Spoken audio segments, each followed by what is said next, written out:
আপনাদের বাড়ির যদি কেউ বৃদ্ধ ভাতা পেয়ে থাকেন, যদি কেউ লক্ষ্মীর ভাণ্ডার পেয়ে থাকেন, যদি কেউ প্রতিবন্ধী ভাতা, বিধবা ভাতা পেয়ে থাকেন, তাহলে তাদের জন্য আজকে কিন্তু একটি গুরুত্বপূর্ণ ভিডিও।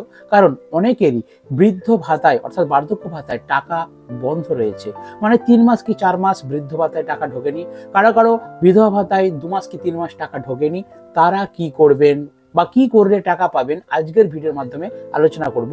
আর যারা যারা নতুন আবেদন করেছেন বৃদ্ধ ভাতার জন্য কিন্তু এখনো টাকা পাননি, তারা কি করলে টাকা পাবেন বিস্তারিত আজকের ভিডিওর মাধ্যমে তুলে ধরছি। অবশ্যই ভিডিওটি সম্পূর্ণ ওয়াচ করুন, আর যারা চ্যানেলে নতুন তারা অবশ্যই চ্যানেলটিকে সাবস্ক্রাইব করে রাখুন। তো চলুন শুরুতে একটি প্রতিবেদন আপনাদের সামনে তুলে ধরছি। প্রতিবেদনটি নেওয়া হচ্ছে গুগল নিউজ জানতে হবে নিউজ মাধ্যম থেকে। তো চলুন কি বলা হচ্ছে, অনেক মাস বার্ধক্য ও বিধবা ভাতা বন্ধ, কি করবেন, কবে টাকা পাবেন, বিস্তারিত তুলে ধরছি। Old age pension West Bengal. দেখুন বন্ধুরা, একটা প্রথমে কথা বলি, পুরো ভিডিও আপনারা দেখুন, দেখে তারপর আমাকে কমেন্ট করুন। আপনারা একটুখানি থাম্বনেলটা আর ভিডিওটা 1 মিনিট দেখেই কমেন্ট করছেন, দাদা আমার তো 4 মাস টাকা ঢুকেনি, কি করলে টাকা পাবো। তাদের জন্য বলছি, প্লিজ আপনারা ভিডিওগুলো ফুল দেখুন, তবে তো জানতে পারবেন পুরোটা যে কি করলে আপনারা টাকাটা পাবেন। চলুন প্রতিবেদন। এত মাস ধরে বার্ধক্য ও বিধবা ভাতা বন্ধ, টানা পড়ে নেয় হাজারো পরিবার। গত 4 মাস ধরে বার্ধক্য ও বিধবা ভাতার টাকা বন্ধ থাকায় তীব্র সমস্যায় পড়েছেন প্রাপকেরা। জেলা থেকে ব্লক ও পুরসভার অফিসে বারবার যোগাযোগ করেও সমস্যার সমাধান হয়নি বলে অভিযোগ। এই সমস্যাটা কিন্তু আপনাদের বাড়িতে বা আমাদের বাড়িতে কমন, যে বৃদ্ধ ভাতা আজকে 4 মাস থেকে 5 মাস টাকা বন্ধ আছে, বিধবা ভাতা, প্রতিবন্ধী ভাতা একসাথে বন্ধ রয়েছে।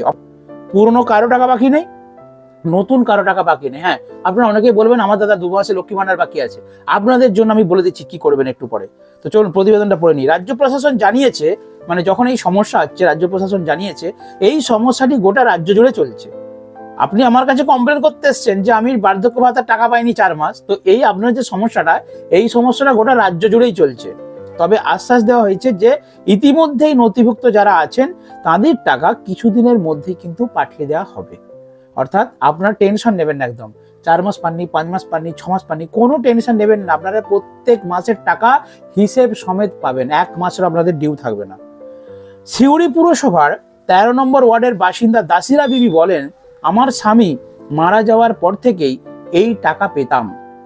ওষুধ কেনা থেকে শুরু করে প্রয়োজনীয় জিনিস কেনার জন্য এই টাকার উপরে নির্ভর করতে হয়, করেও কোনো লাভ হচ্ছে না।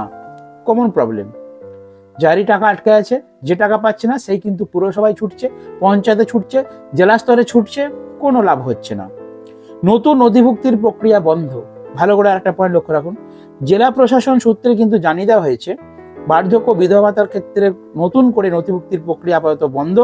জেলা প্রশাসনের এক আধিকারিক জানিয়েছেন, লক্ষ্মী ভাণ্ডার এবং মানবিক ভাতার পোর্টালে নতুন করে নাম নথিভুক্ত, বার্ধক্য ও বিধবা ভাতার ক্ষেত্রে সেই প্রক্রিয়া স্থগিত আছে। ভালো করে পয়েন্টে লক্ষ্য রাখুন, লক্ষ্মী ভাণ্ডারের নতুন পোর্টালে নাম তোলা হয়েছে।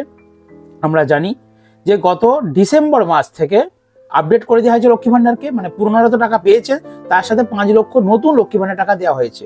কিন্তু বার্ধক্য ভাতা এবং প্রতিবন্ধী ভাতা এবং বিধবা ভাতার পোর্টালে নতুন নাম তোলার কাজ সম্পূর্ণরূপে বন্ধ। অর্থাৎ আপনারা যারা নতুনরা করবেন বলে দাবি করছেন তারা কিন্তু অপেক্ষা করুন, কারণ এখন অরিজিনালি জেলা প্রশাসন থেকে কিন্তু জানিয়ে দেওয়া হয়েছে যে নতুনদের নাম তোলা প্রক্রিয়া বন্ধ রয়েছে। তাহলে নতুনরা কি করে টাকা পাবেন আলোচনা করছি আমি। জেলা প্রশাসনের দাবি, জেলা প্রশাসনের তরফে জানানো হয়েছে জেলার বার্ধক্য ভাতা প্রাপকের সংখ্যা 1,06,507 জন, বিধবা ভাতা প্রাপকের সংখ্যা 87,409 জন। তবে টাকা বিতরণের বিষয়ে জেলা প্রশাসন নয়, রাজ্য প্রশাসনের দায়িত্ব রয়েছে। প্রশাসনের এক আধিকারিক বলেন, আমরা শুধু তালিকা প্রস্তুত করি, টাকা পাঠানোর দায়িত্ব রাজ্য সরকার। অর্থাৎ জেলা স্তরে আপনারা যতই খোঁজ নেন, পঞ্চায়েতে যতই খোঁজ নেন, বিডিও অফিসে যতই খোঁজ নেন, এসডি অফিসে যতই খোঁজ নেন, মিউনিসিপ্যালিটিতে যতই খোঁজ নেন, টাকা কিন্তু দেয় রাজ্য সরকারি দপ্তর, নট জেলা দপ্তর। জেলা দপ্তর থেকে টাকা দেওয়া হয় না। জেলা দপ্তর তাহলে কি করে, নাম এন্ট্রি করে, ভেরিফিকেশন করে, সবকিছু আপডেট করে, কমপ্লিট করে, বাট টাকা রিলিজ করে কিন্তু রাজ্য দপ্তরের পোর্টাল, রাজ্য সরকারের আধিকারিকরা টাকা ছাড়ে। এক অন্য আধিকারিক বলছেন, যারা নথিভুক্ত আছেন তাদের টাকা অবশ্যই ঢুকবে, এতে আরো কিছুটা সময় লাগতে পারে। ভালো করে পয়েন্টে লক্ষ্য রাখুন, আধিকারিক কি বললেন, যে টাকা যারা পাননি, নতুন নাম যাদের এন্ট্রি হয়ে গেছে অলরেডি, টাকা আপনারা পাবেন, তবে একটু দেরি হবে। টাকা পেতে গেলে কি করতে হবে, এবারে মূল পয়েন্টটা আমি আলোচনা করব। যাদের সবকিছু ঠিকঠাক রয়েছে, মানে ডকুমেন্টস ঠিক আছে, আবেদন করেছেন, অনলাইনে অ্যাক্টিভ দেখাচ্ছে, অ্যাপ্রুভ দেখাচ্ছে, ঠিকঠাক আছে, তাদেরকে কিছু করতে হবে না, তাদের কিছু করার দরকার নেই। তবে অনেক উপভোক্তার লাইফ সার্টিফিকেট জমা না দেওয়ার কারণে এবং ব্যাংকে ইকেওয়াইসি না থাকার কারণে এই টাকা ঢুকছে না। টাকা তাহলে কেন ঢুকছে না? কারণটা পাওয়া গেল। অনেকেই লাইফ সার্টিফিকেট জমা করেনি ডিসেম্বর মাসে। আমি লাইফ সার্টিফিকেটের একটা ভিডিও দিয়েছি আমার চ্যানেলে রয়েছে, আপনাকে কিভাবে লাইফ সার্টিফিকেট করতে হয় ডিটেইলসে আমি আলোচনা করেছি, যারা দেখেননি দেখে নেবেন। লাইফ সার্টিফিকেট অনেকে জমা করেনি, তার জন্য টাকা ঢুকছে না, এবং অনেকেই ব্যাংকে ইকেওয়াইসি কমপ্লিট করেনি, তার জন্য টাকা কিন্তু ঢোকেনি। এটা মেন দুটো কারণ। আপনারা অবশ্যই আপনাদের লাইফ সার্টিফিকেট পঞ্চায়েতে জমা করবেন এবং ব্যাংকের কেওয়াইসি রাখবেন, তাহলে সরকার যখন এই সকল পেনশন প্রকল্পে টাকা ছাড়বে খুব সহজেই আপনার ব্যাংকে টাকা ঢুকে যাবে, খুব সহজেই একদম। মানে কি, ইকেওয়াইসি কমপ্লিট রাখবেন ব্যাংকের অ্যাকাউন্টে, আর আপনারা লাইফ সার্টিফিকেট জমা রাখবেন। এই দুটো পয়েন্ট আপনারা যদি ঠিকঠাক রাখেন, আপনাদের 100% টাকা আপনাদের অ্যাকাউন্টে অবশ্যই ঢুকে যাবে। যখনই রাজ্য সরকার তরফ থেকে টাকা ছাড়া হবে, তখনই আপনাদের অ্যাকাউন্টে কিন্তু টাকা ঢুকে যাবে। কবে টাকা ঢুকবে?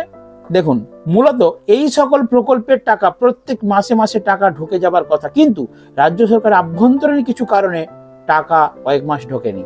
তাহলে এই যে 3 মাস 4 মাস তাহলে বাকি হলো কেন? আপনারা বলবেন, আমার তো ইকেওয়াইসি কমপ্লিট আছে ব্যাংকে, আমার তো লাইফ সার্টিফিকেট আপডেট রয়েছে আমার বার্ধক্য ভাতা প্রকল্পে, তাহলে আমার কেন 4 মাস বাকি? তার কারণটা হচ্ছে কিছু রাজ্য সরকারের আভ্যন্তরীণ কারণে টাকা আপনাদের ঢোকেনি। তবে এ নিয়ে আপনাদের চিন্তা করার কিছু নেই।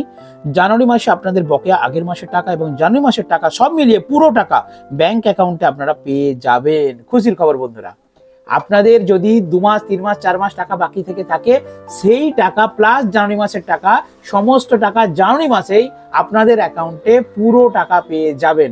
প্রতিবেদনে পরিষ্কার লেখা আছে, আমি কোনো মন করা কথা বলি না, ঠিক আছে? প্রমাণ দিয়ে দিলাম আপনাদেরকে।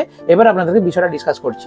সাপোজ ধরুন আপনারা সেপ্টেম্বর মাস পর্যন্ত টাকা পেয়েছেন, অক্টোবর নভেম্বর ডিসেম্বর প্লাস জানুয়ারি 4 মাসের টাকা আপনার বাকি তো, বার্ধক্য ভাতার বা প্রতিবন্ধী ভাতা বা বিধবা ভাতা। আপনি কি করবেন? যদি আপনার ইকেওয়াইসি কমপ্লিট থাকে, যদি আপনার লাইফ সার্টিফিকেট আপডেট করা থাকে, তাহলে আপনাকে কিছু করতে হবে না। আপনি ওয়েট করুন, জানুয়ারি মাসে যখন টাকা দেওয়া হবে আপনি আপ টু ডেট 5 মাসের টাকা পেয়ে যাবেন। জানুয়ারি মাসে বার্ধক্য ভাতা, বিধবা ভাতা, প্রতিবন্ধী ভাতা এইসব প্রকল্পের টাকা ছাড়া হয় 10 তারিখের পর। অর্থাৎ জানুয়ারি মাসের 1 থেকে 3 তারিখ লক্ষ্মী ভান্ডার টাকা ছাড়া হয়েছে অলরেডি, আপনাদের কিন্তু মা বোনেদের অ্যাকাউন্টে ঢুকে গেছে। এর পরের লটেই কিন্তু বার্ধক্য ভাতা, প্রতিবন্ধী ভাতা টাকা ছাড়া হবে এবং আপনারা অ্যাকাউন্টে পেয়ে যাবেন ঠিক 12 তারিখ থেকে 14-15 তারিখের মধ্যে কমপ্লিট। জানুয়ারি মাসে প্রত্যেকের, কারণ ডিসেম্বর মাসে নতুন লক্ষ্মী ভান্ডারের একটা চাপ ছিল, যেটা বলা ছিল আভ্যন্তরীণ চাপ, রাজ্য সরকারের লক্ষ্মী ভান্ডার নতুন দেওয়া হয়েছে, একটা চাপ ছিল, সেই জন্য বার্ধক্য ভাতা বা আদার্স প্রকল্পগুলোকে নিয়ে সরকার কাজ করতে পারেনি। এই জানুয়ারি মাসের 10 তারিখের মধ্যে আপনাদের সমস্ত প্রকল্পের টাকা কমপ্লিটলি আপনাদের অ্যাকাউন্টে পৌঁছে যাবে। 100% গ্যারান্টি। জাস্ট কয়েকদিন অপেক্ষা করুন। তো চলুন আজকে ছোট্ট ভিডিও এখানে শেষ করলাম। আর যদি আপনাদের মধ্যে কেউ রাজ্য সরকার এবং কেন্দ্র সরকার বিভিন্ন আপডেট খবর জানতে চান, তাহলে আমার এই ছোট্ট চ্যানেলটিকে অবশ্যই সাবস্ক্রাইব করে পাশে থাকবেন।